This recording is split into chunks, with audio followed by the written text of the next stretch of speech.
pomeriggio a chi ci ascolta e benvenuti tutti alla nostra prima inaugurale trasmissione radio digitale di Radio Enriques.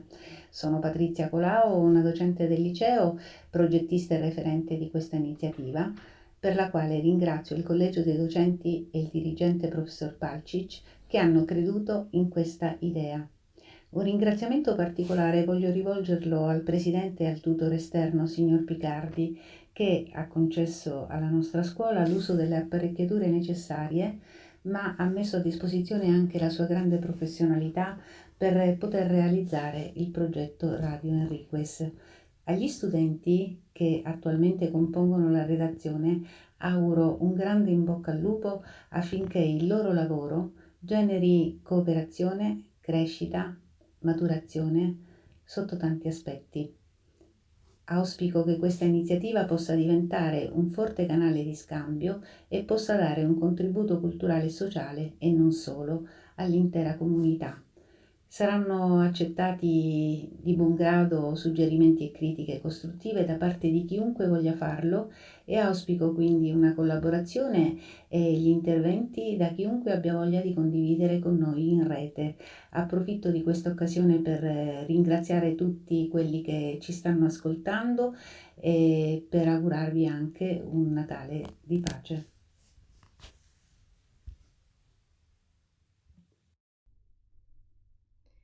Ciao a tutti, sono Flaminia Frigerio insieme ai miei compagni e colleghi Maura Bascetto, Andrea Melita, Ludovica Galiani, Sara Biasci, Gaia Filippino, Giorgia Orso, Riccardo Ceccucci e Riccardo Colella vorrei presentarvi il nostro progetto, ovvero Radio Enriques. In questo canale discuteremo di varie tematiche portandovi a conoscere la nostra scuola e il nostro mondo. Oggi vi presenteremo alcune interviste fatte da alcuni docenti della nostra scuola e l'intervista al nostro preside, il professore Antonio Palcic, che ci ha dato la disponibilità di avviare questo progetto. Grazie per la vostra attenzione e vi auguriamo un ascolto piacevole e interessante.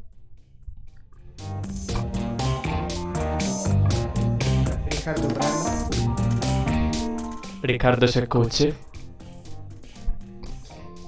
Ludovica Galiani, Maura Bascetto, Sara Biasci, Andrea Melita.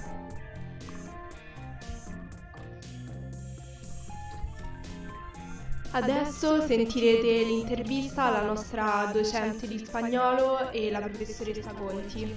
Siamo Ludovica e Maura di Radio Enriques e stiamo per intervistare la professoressa Conti, un'insegnante di spagnolo del nostro istituto, riguardo alla sua professione in questa scuola. Buongiorno professoressa, le andrebbe di parlarci di quando ha deciso di cominciare ad insegnare? Buongiorno mie ex ragazze, mi dispiace che quest'anno non siete nella mia classe, però va bene, ci incontriamo nell'istituto.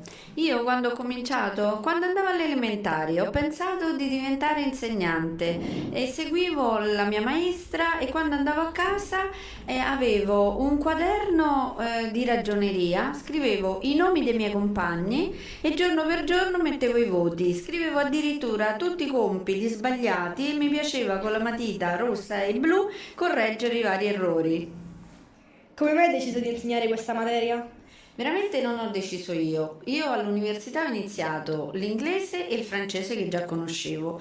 Il marito della mia ex professoressa di francese del mio liceo, donna validissima, un marito stupendo, che sapeva 7 lingue, e poi vederlo poverino ammalarsi così e vederlo nella sedia a rotelle mi fece molto pena. E lui mi disse: perché non cambi dall'inglese allo spagnolo? Vedrai che lo spagnolo prenderà molto. Io diedi retta, mi trovai molto bene all'università, ho cominciato a viaggiare, andare in Spagna e quindi poi la mia bisnonna era spagnola, quindi quella goccia di sangue in famiglia ce l'ho tutta io. Qual è la sua più grande soddisfazione professionale? Ma veramente vedo dei risultati buoni nei miei alunni, soprattutto quando spiego le tradizioni, che poi fanno dei lavori molto belli e lì ho tanta soddisfazione del mio lavoro. Secondo lei quali sono i 2 requisiti dell'alunno perfetto? L'alunno perfetto dovrebbe molto rispettare l'insegnante, perché l'insegnante ha un ruolo importante di educatrice e anche trasmettrice di cultura. Ha mai avuto litigio con un alunno o un genitore? No, assolutamente. Chiarimenti sì, ma litigi mai. Chiarimenti e con genitori no, perché mi hanno sempre dato ascolto e quindi sono contenta così. La ringraziamo, prof. Addio.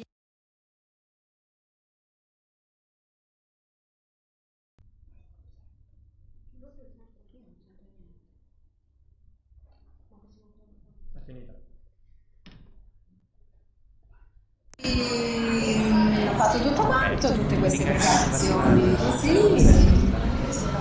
poi ho fatto altri corsi per fare anche altre cose di diverso genere, come per esempio la riguardo del testo cinematografico, dei sottotitoli, così.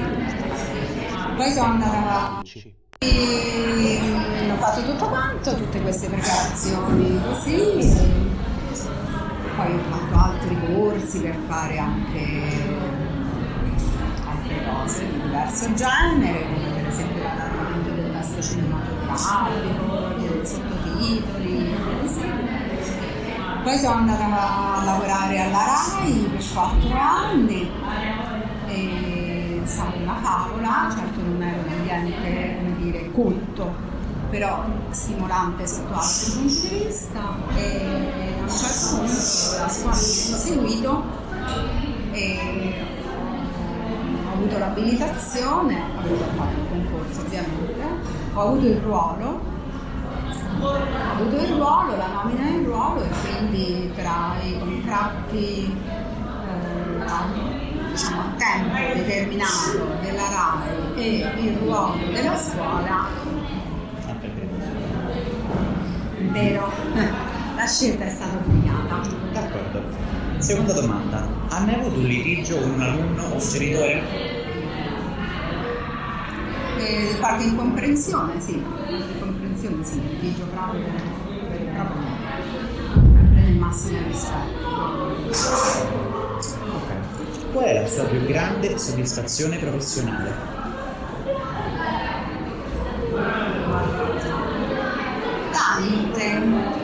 Tante, incontrare ragazzi e genitori che mi salutano con affetto, ai quali manco, insomma,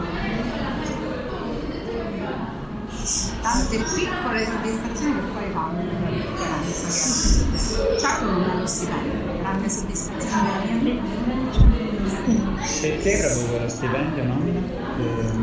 Lei? Perché siamo sottopagati, senza un avanzamento di carriera, senza contratti rinnovati.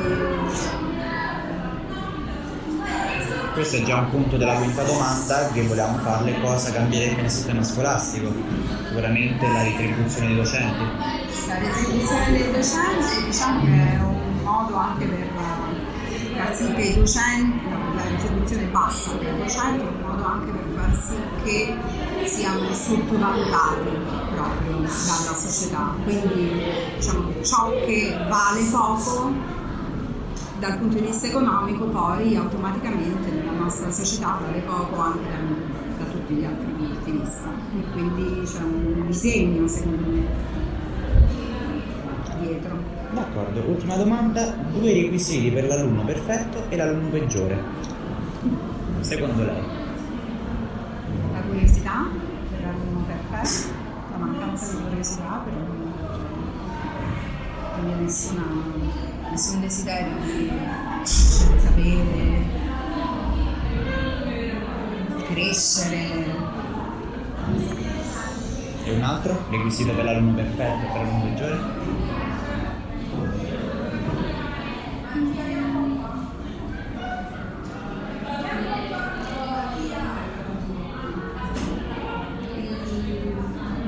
La volontà di mettersi in gioco. Quindi mancanza di volontà per l'alunno peggiore, secondo lei? Non mancanza proprio di volontà. La volontà di mettersi in gioco significa rischiare, entrare in contatto con un'altra persona, una sorta di sfida. Questo vale.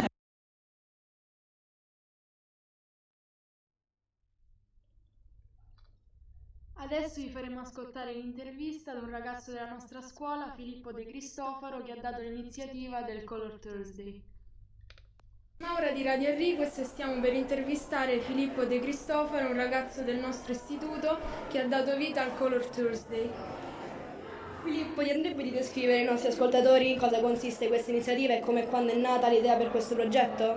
Sì, allora questa iniziativa è nata qualche mese fa, 2 o 3 mesi fa, e io sono stato l'anno scorso in America un anno intero e per questo ho provato sia la scuola italiana e sia la scuola americana, e andando comunque nella scuola americana ho vissuto veramente cosa significa divertirsi a scuola, e notando che la scuola italiana per la maggior parte degli studenti è solamente stress e nervosismo, ho voluto portare qualcosa che ho preso in America come queste iniziative qua in Italia. E un giorno è successo tutto per caso, perché un giorno un po' di miei compagni di classe erano vestiti uguali però senza farlo apposta, e da là mi è venuta in mente l'idea che secondo me aveva un senso per riunire tutti gli studenti sotto un'unica iniziativa. Per iniziare hai collaborato con qualcuno? È stata un'iniziativa esclusivamente tua? È stata un'iniziativa esclusivamente mia, ho collaborato con i miei compagni di classe che mi hanno aiutato a portarla avanti, e il primo giorno come test di prova ha funzionato, molta gente si è interessata all'iniziativa e questo è qua. È stato difficile per te coinvolgere l'intera scuola a partecipare al Color Tuesday? Non è stato complicato convincere tutta la scuola, ma allo stesso tempo attraverso le mie conoscenze sono riuscito a convincere più gente possibile, e oltretutto, avendo fatto un video su un'applicazione che è diventato virale a riguardo, 1,5 milioni di persone hanno guardato la mia iniziativa e gli è piaciuta, e quindi ho deciso di portarla in tutte le scuole. La tua iniziativa ha avuto un grande successo, te lo aspettavi? Non mi aspettavo neanche di avere il minimo del successo che ha avuto, però l'idea funzionava e me lo sentivo fin dall'inizio, e niente, ho deciso di condividerla con tutti e ha funzionato. Per il momento il Color Tuesday è terminato, hai intenzione di proporlo nuovamente? Allora, il Color Thursday è terminato, ma ritornerà presto. La prima stagione è finita purtroppo, ma stiamo organizzando nuove idee. E piccolo spoiler, ritornerà verso l'ultima settimana di scuola, l'ultimo giovedì, per lo speciale natalizio, e ci impegneremo a portarlo anche l'anno prossimo, sempre con più novità, e stiamo organizzando anche un evento prossimamente. Grazie.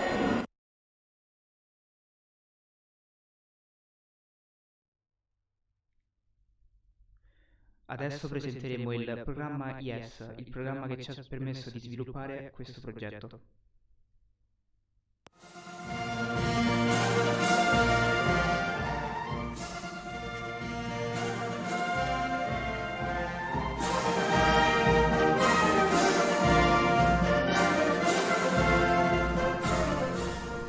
Salve a tutti, un saluto a tutti gli ascoltatori anche da parte mia. Sono Bruno Picardi, tutore e consulente esterno di Radio Enriquez. Grazie al preside che ha sostenuto l'avvio del progetto e alla professoressa Colao che lo ha ideato, proposto, oggi Radio Enriquez ha iniziato a fare i suoi primi passi. Da alcuni anni seguo un'iniziativa che ha l'obiettivo di introdurre gli studenti nelle logiche di mercato e del mondo del lavoro. E recentemente questo programma, che vede la collaborazione di alcuni appassionati come me, ha preso il nome di YES, Youth Enterprise Simulation, simulazione di impresa per i giovani. Ne avete ascoltato la sigla all'inizio di questo mio intervento. Oltre a una buona formazione, oggi è quanto mai importante essere intraprendenti, saper superare gli ostacoli, trovare soluzioni e soprattutto non mollare mai, insistere, curare i dettagli e poi saper lavorare in gruppo, condividere obiettivi comuni. YES si propone proprio questo, individuare progetti, come nel nostro caso Radio Enriquez, per far fare ai partecipanti un'esperienza di squadra, con un obiettivo comune da raggiungere. E con estremo interesse che ho colto al volo il suggerimento, la proposta della professoressa Colao, cioè quella di avviare un progetto di radio streaming, perché questo porta gli studenti a dover affrontare il pubblico, fare scelte sul tipo di trasmissione, sui contenuti, curare la lingua, approfondire tematiche varie, prendere confidenza con il mondo dei social, con gli strumenti di comunicazione, con quelli di Office. Il tutto avendo un obiettivo stringente che nel nostro caso consiste nel garantire audience sempre e comunque. L'attuale redazione per una serie di motivi si è trovata a dover preparare questa prima trasmissione in tempi estremamente contenuti e si è dimostrata all'altezza della situazione, quindi promette bene. Adesso però Radio Enriquez deve cominciare ad assumere una propria identità, deve organizzarsi, deve affinare le proprie procedure interne, aspetti che non abbiamo ancora avuto modo di affrontare, che costituiranno l'impegno nei prossimi giorni. Radio Enriquez è gestita come una vera unità produttiva. Il team di lavoro dovrà trasformarsi in una squadra capace di migliorarsi, progredire, produrre, ma soprattutto capace di rispondere alle vostre richieste e alle vostre aspettative. Faccio perciò un grosso e sincero in bocca al lupo a tutta la redazione per il lavoro che vi aspetta e ringrazio tutti voi in ascolto per averci seguito. A presto! La prossima intervista sarà l'ultima per questa giornata e sarà il nostro preside. Innanzitutto la ringraziamo anche per aver approvato il progetto, ma che cosa ne pensa esattamente della radio? Ma intanto ringraziarmi per aver approvato il progetto è veramente troppo, perché alla fine io l'ho portato al collegio dei docenti, il collegio l'ha approvato e quindi il progetto si fa. Certo, devo dire che sono particolarmente contento che si sia avviato il progetto, perché creare una radio intanto è qualcosa che riscopre una cosa che in tempi andati era molto più sentita. Oggi la radio magari si sente in macchina oppure si sente la musica con vari strumenti, Spotify eccetera, però una volta la televisione non c'era o ce n'era poca. Quando ero piccolo c'erano 2 canali e basta, mentre invece la radio c'erano diverse possibilità. Oggi tra l'altro la radio diventa possibile, può essere diffusa, no? Anche tramite nuovi strumenti, come si farà qui ovviamente, non una radio ma come una web radio, e mi è sembrato interessante confrontarsi con questo aspetto, solo audio senza l'immagine. Quindi pensa che possa riscuotere abbastanza successo? Io me lo auguro. È vero che questo istituto fa tantissimi progetti, ci sono veramente tante cose da fare, o meglio, tante cose sì da fare obbligatorie e tante altre cose opzionali, possono essere fatte, ma certamente gli studenti non possono fare tutto perché non ci sarebbe anche volendo il tempo materiale. Però io credo che sia un progetto che possa attecchire nella scuola, possa essere apprezzato, come tutti i progetti. Ora è appena iniziato, quindi dobbiamo anche dare il tempo, no? Di proseguire, di crescere e di essere anche conosciuto dagli studenti, in genere dalla comunità scolastica. Ha delle aspettative particolari quindi, per quanto riguarda ad esempio il progetto? Beh, ci sono tanti istituti in Italia che sono veramente così conosciuti proprio perché hanno una web radio. A Ostia non ce ne sono, per cui essere i pionieri in questo discorso credo che sia molto allettante. Qual è la caratteristica che più ama, diciamo, della radio, in generale del progetto della radio della scuola?